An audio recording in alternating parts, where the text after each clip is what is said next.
Bonjour mes amis et bienvenue sur mon chaîne vidéo Le français jour par jour. Aujourd'hui, pour notre vidéo, nous allons discuter sur un sujet très important pour les qui parlent le français.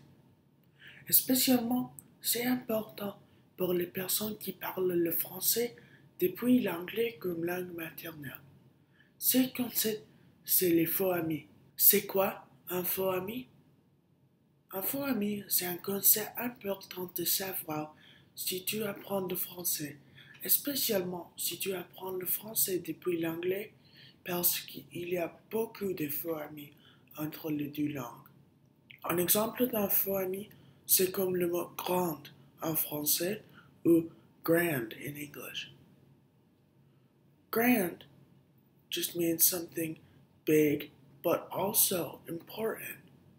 Et grande seulement veut dire une chose qui était plus grande que petit, n'est pas important, seulement grande. Alors il y a une petite différence en les nuances ou les définitions de ces mots. Alors, nous allons apprendre 5 faux amis entre l'anglais et le français aujourd'hui. Pour commencer, le premier faux ami entre l'anglais et le français que nous allons apprendre aujourd'hui, c'était le faux ami actuellement. Ça, c'est un mot français qui veut dire en ce moment ou maintenant. Mais en anglais, le mot actually, qui s'appelle presque le même, ne veut dire pas ça.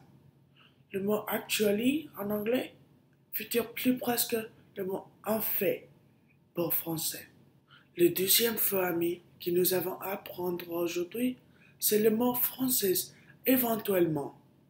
Ce mot veut dire qu'il y a une chance qu'une chose passe ou qu'il peut être qu'une chose passe.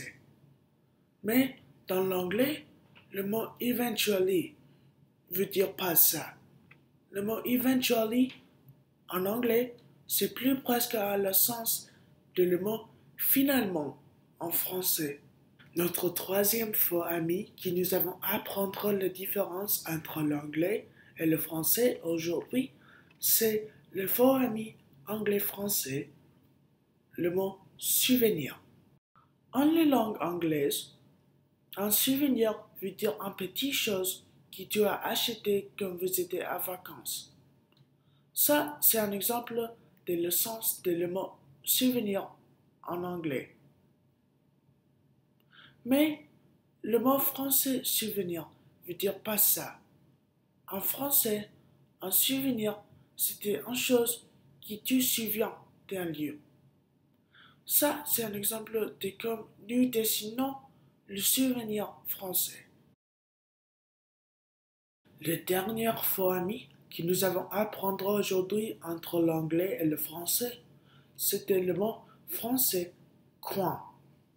Un coin, en le sens français, appelé comme ça.